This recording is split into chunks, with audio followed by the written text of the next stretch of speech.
Part 1. Listening. IELTS practice. Questions 1 to 5. You will hear a telephone conversation about voluntary work. You should answer the questions as you listen because you will not hear the recording a second time. First, you have some time to look at questions 1 to 5.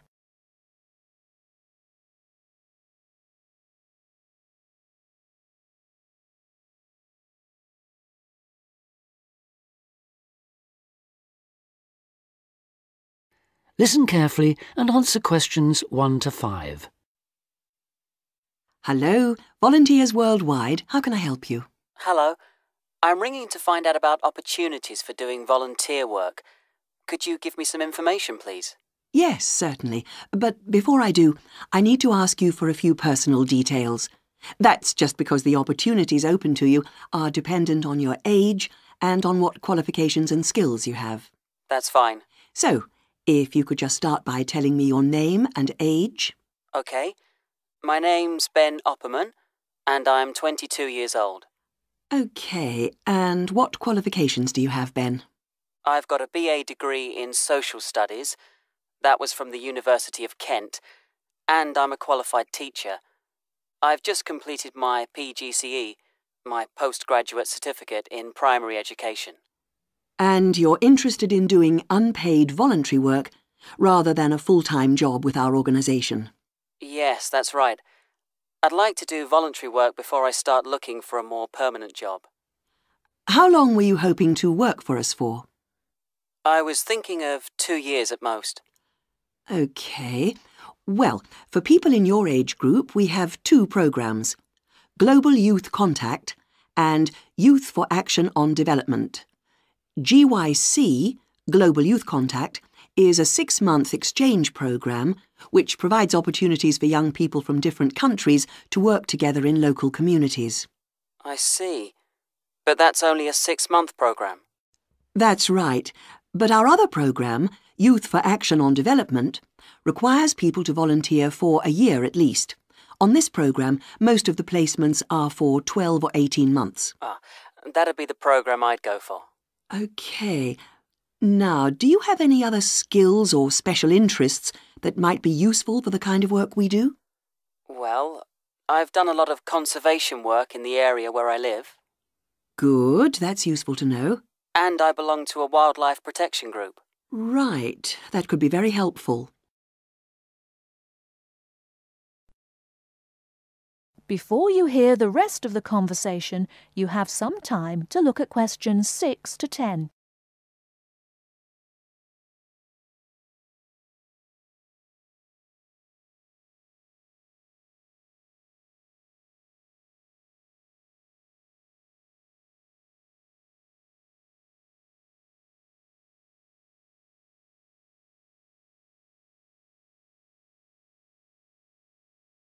Now listen and answer questions 6 to 10. Do you have any questions you'd like to ask me? Yes. Could you tell me what sort of placements are available? Well, all our placements are related to the 4 main areas that we work in. That's education, health, social participation and employment. Education sounds like the obvious choice for me. And if I wanted to go ahead and apply to work on a programme like this, what do I have to do? OK, well, our selection procedure is quite a lengthy process, I'm afraid. It can take up to 9 months. We get many more applicants than we have placements for, so we need to make sure that we get the best people for the kind of work we do. It's very important to realise that voluntary work like this is not an easy option. Although you'll have a brilliant experience with us, you are expected to work hard and make a real contribution. It is not just sitting around enjoying a different culture. Of course, I understand that. OK, so if you're interested, I can send you an application pack. You complete the forms and send them back to us. If you are shortlisted, we invite you to come for an interview. That's normally in January. Assuming you're successful, we then start looking for a suitable placement. While we're doing this, we ask you to raise some funds of your own, so that you end up contributing about 2/3 of the cost of your training and travel. OK, fair enough. I suppose people get sponsorship, do they? Yes, lots of volunteers do that. Then in June, we ask you to come to our headquarters for a week's training. This starts with general training, which is applicable to all volunteers. It includes topics like how to fit into new cultures, looking after yourself mentally and physically, and how to go about relating to the kinds of people you'll be working with. And then you'll have sessions related specifically to your placement. We'll tell you about the country and the area you'll be going to, about the problems and difficulties to expect, and about the kind of responsibilities you'll have once you're there. And when does the work start? It depends, but generally speaking, placements start in September and run for up to 18 months. Sounds brilliant. Could you send me an application pack, please? Yes, certainly. If you'd like to give me your address. OK, it's 29 Park Street. That is the end of part 1. You now have half a minute to check your answers.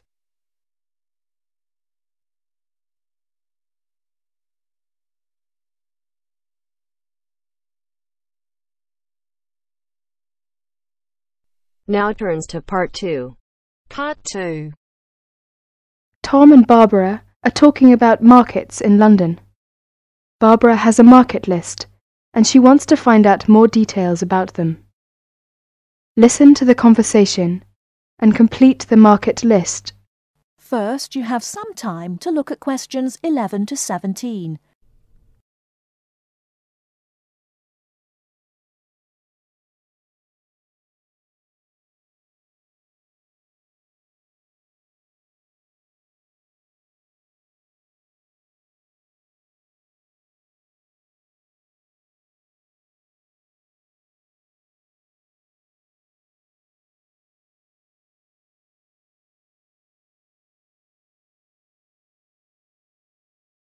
Now, listen carefully and answer questions 11 to 17.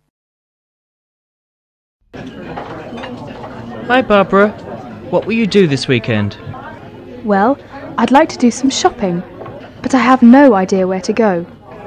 I've only been here a few days. I was told London is an expensive place to live. Yes, but that's not completely true. London can be an expensive place to live, but if you shop in the right places, you can live relatively cheaply. Is that true? Could you tell me something about the shops? All right. You know, food tends to be cheapest in the big supermarkets, like Sainsbury's and Tesco's. Most of them have quite a good variety of food and household items. You can buy your fruit and vegetables on the street. You will find these street markets in almost every part of London. You can also buy clothes, shoes, and household items in these markets for a real bargain. Have you got a market list provided by the Student Union? Yes, here you are. This might give you some ideas. Let me see. E Street, SE17. This market sells cheap food, clothes and hardware. It's open from 8 AM to 5 PM. Yes, but how can I get there? You can take the Underground. We call it the Tube. You see, there is a tube station on the list. Let me see. Yes, it's Castle Station. Right. You can get off at the castle. Good.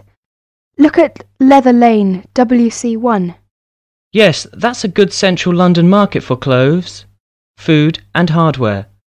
It opens at lunchtimes from Monday to Friday. It's near Chancery Lane Station. Well, what about the one in Petticoat Lane? Oh, Petticoat Lane E1. It sells clothes, shoes and household goods. It opens only on Sunday mornings from 9 AM to 12 noon. Yes, we can get off at Aldgate Station. OK, what about the one in Walthamstow? E17. Oh, that's a big market for clothes and food. It's open between 9 AM to 4 PM on Mondays to Saturdays, except Wednesdays and Sundays. Let me see. Yes, we can get there on the Central Line. What about Brixton? That's Brixton SW9. It's an indoor and outdoor market with a lively atmosphere. It sells vegetables from all over the world. It opens 9 a.m. to 6 p.m. Mondays to Sundays, and half-days on Wednesdays. Oh, it's close to Brixton Station, very near my place. Great. It's very convenient. Tell me more detail about Camden Lock. Yes, there are several markets on Camden High Street, and plenty of shops. They sell fashion clothes, jewellery, recorders and pottery. It's good for buying presents. Very close to Chalk Farm and Camden Town Station. I see. It says that it opens on Sundays only from 8 a.m. to 5 p.m. Well, I think these markets might help to keep my costs down. Well, if you need to buy new electrical goods or large household items, you can wait until the January sales, when almost all the shops sell goods at discount prices. Thank you very much for your help. Tom, shall we go to Brixton together this weekend? I'd love to. Oh, I'm afraid I've got to go to a lecture. I will ring you tonight. Bye. OK, bye. Barbara is phoning Tom about shopping. Before you hear the rest of the talk, you have some time to look at questions 18 to 20.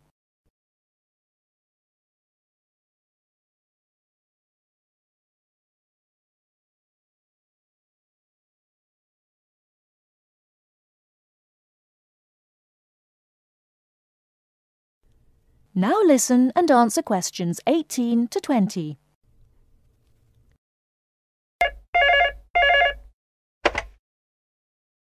(401 0625). Hello, is that you, Tom? Hi, Barbara. Have you decided where to go tomorrow? Yes, that's right. I want to go to Camden Town to shop. Would you like to go there with me? Yes, I'd love to. That's a good market. Mary's here with me now. She wants to go there too. Shall we meet at Camden Town Station? OK. How are you going there? We will go there by bus. It's only 3 stops from my place. Well, we might walk there if the weather is fine. How will you get there? I think I will have to take the Underground. I'm at Bond Street, and I'll take the Central Line first and get off at Tottenham Court Road. That's it. Take the Central Line and get off at Tottenham Court Road. Then you want the Northern Line to Camden Town. It's only about 4 stops. Make sure you get a northbound train though. You want northbound Camden Town, OK? OK. I think I can find the way. I have an Underground map with me now. What time shall we meet there tomorrow? How about 10:30? Well, I think that's a bit too late. It might be crowded by that time. How about 1 hour earlier? Say 9:30. Fine. That'll be all right. See you tomorrow. Bye.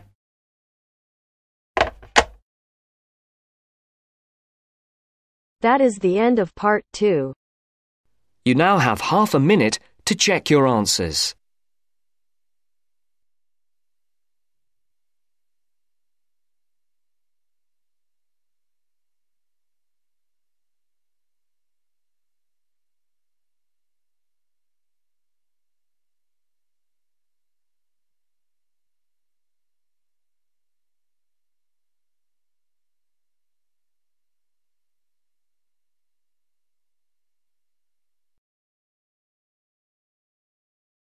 Now turns to part 3. Part 3. You will hear 2 teachers talking about the work experience program for their students. First, you have some time to look at questions 21 to 25.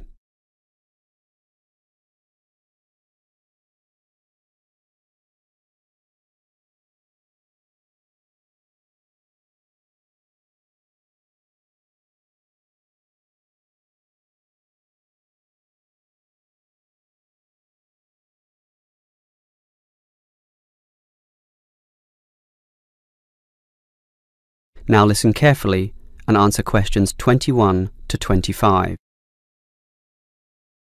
OK, we've got to arrange this programme. Work experience. I believe quite strongly in this myself. Studies are often just too theoretical and the best learning can be on-site. Sure, in principle, but you've got to find the right companies. For business students, it's so easy with all the commercial enterprises around here, but for our lot of engineering students, it's not so easy at all. Last year's education students were easy too. We just put them all into schools. Well, there are a few companies that will accept our students. Building sites are the main avenue to explore, but the trouble is that not many of these places want inexperienced learners around. Why not? Last year when I did this, I think these companies were worried about accidents. Now it's more a time issue. They just don't want to train people. But these people work for free. But training takes time, and in the economic recession, few companies want their personnel diverted for such purposes. But I did find some companies, enough for us at least, but they all insist on one thing. Minimum work time of 1 month, right? No, that the students are appropriately insured. Remember, these are building sites and there are quite a few hazards there, and we're putting untrained students, not trained students, right amongst them. So these companies want financial coverage in case of accidents. Gee, is that going to be expensive? Yes, I'm afraid so, since we live in quite a litigious society. Consequently, insurance rates are sky high, almost unaffordable. I see. Can our budget meet this? Last year we couldn't pay for the programme. This year we can, since we have fewer students to deal with, but we'll nevertheless have to cut corners in certain areas. I never like it when that happens. Neither do I. In which areas do we need to economise? Well, the payment to students is not going to change. After all, they won't do this work unless they can get some money. We'll also continue to subsidise their travel as we did last year. Last year we gave them a completion bonus too. It was a big success. Made them go through the whole month. But not this year. We'll impress upon the students that possible failure could result if they don't finish the whole term. OK, I trust that will work. Before you hear the rest of the conversation, you have some time to look at questions 26 to 30.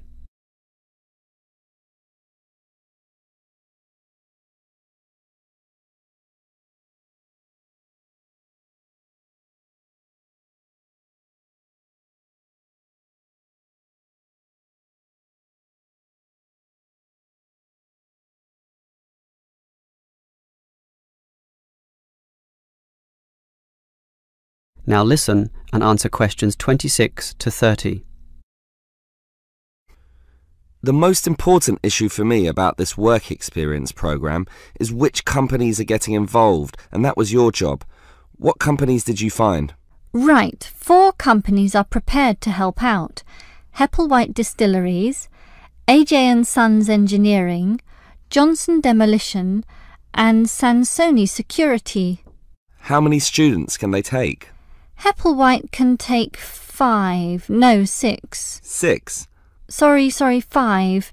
It's limited at the moment by the winter, since beer drinking is lower around this time. As for AJ & Sons, that would be 7. Last year it was 17. Not this year, I'm afraid. The other 2 places are 6 and 6, which makes up everyone, 24 of them. Right. What about starting dates? That's the problem. They cannot all start and finish on the same date, which makes this a little hard to dovetail with the academic semester. Hepplewhite can accept its cohort around August 15th. AJ are a little later, starting 5 days later, in fact. The 20th? Actually, the 21st is what they said. And the other 2? The demolition company can start earlier, the start of the month, the 1st, and the security firm will start 3 days later on the 4th. OK, that sounds good. And will all our students work for 1 month? Well, remember, it doesn't have to be a full month, but just long enough to meet syllabus requirements. So, how long is Hepplewhite going to use these students? They said 3 weeks, maybe 4 weeks if we want it. We want it. Tell them the longer option is necessary. Sure. I think they'll accept that. The students will probably buy some of their product, which will make the owners happy. As for the engineering company, it's giving 24 days. That's fine. And the demolition company? They're saying 2 weeks, 14 days. Impossible. The students can't complete their projects in such a short time. You'll have to be stronger. Tell them minimum 18 days. All right. The owner seems reasonable. He'll probably accommodate us if I throw in a few incentives. That leaves the security company, which is offering... Let me guess. 3 weeks, 21 days. Almost 22. Ha! I was close with my guess of 21. Just 1 day off.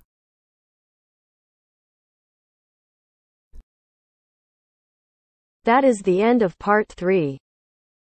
You now have half a minute to check your answers.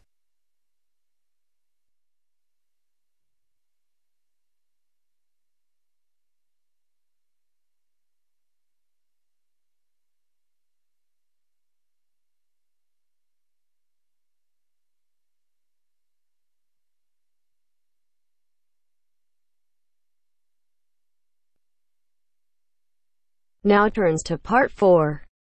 Part 4. You will hear part of a lecture about philosophy. First, you have some time to look at questions 31 to 40.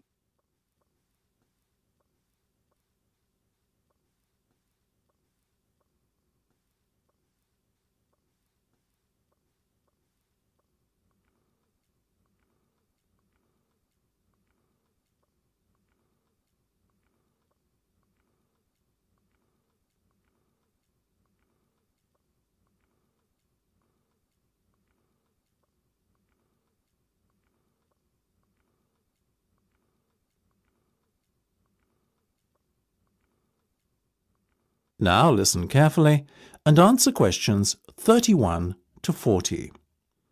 Most of you, I hope, will be familiar with the name Socrates. The ancient Greek philosopher is perhaps one of the most admired people in history. Socrates led a very noble life. He was, I suppose you could say, an optimist who believed in the good of mankind. According to Socrates, human nature leads people to act correctly and in agreement with knowledge. Socrates believed that evil and wrong actions arise out of ignorance and is famously quoted as saying, "No man knowingly does evil." True to his personal beliefs, Socrates devoted his own life to seeking goodness and truth. Born in Athens, where he lived all his life, Socrates always dressed simply and was known for moderation in both eating and drinking. He brought his teachings to the masses, speaking regularly in public places such as the busy streets of Athens, especially in the area around its great marketplace. He had little regard for public opinion, and always conducted himself in accordance with his own set of rules. Socrates built up a reasonably large following of Athenians looking to learn from his seemingly endless wisdom. But he also had a good many enemies who mistrusted him on account of his unorthodox views on subjects such as religion. Socrates' enemies were what you would call the wrong type of enemy, being powerful and influential Athenians. Their efforts to have him ruined saw him brought to trial on charges of corrupting the young and disrespecting religious traditions. In the trial, Socrates defended himself, claiming that he had done nothing more sinister than enlighten people with a clearer knowledge of the truth, which is essential for the correct conduct of life. He made some remarks aimed at the ruling establishment, suggesting that those who are elected are not necessarily fit to govern effectively. Socrates himself had long ago become disenchanted with the materialistic ways of the upper class. Unfortunately, his views were seen as an attack on democracy and the electoral process, so the jury found Socrates guilty as charged and sentenced him to death. It is thought that many members of the jury resented his unbending pride, and that this may explain the harshness of the punishment handed down to him. Despite being given several opportunities to escape prison, Socrates resisted, and carried out his sentence calmly by drinking a cup of hemlock poison. During his life, Socrates introduced the idea that there are a set of universal standards by which people should be judged. His method, known as the Socratic method, involved discussion between two or more people around some key term. In theory, those party to the discussion should all define the term in the same manner. However, his studies found that this was seldom the case. Socrates encouraged his followers to engage in such discussions with the goal of trying to proceed from less adequate definitions to more accurate definitions over time, the ultimate goal being a true and universal definition that could not be contradicted by anyone. This method tended to expose the ignorance of the Athenians of his day. It showed that many things that they assumed true were in fact false.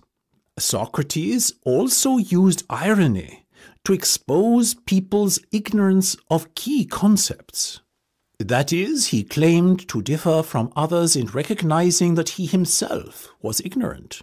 His insistence on ignorance reminded other people of their own ignorance, but won him few friends in high places. That is the end of part 4. You now have half a minute to check your answers.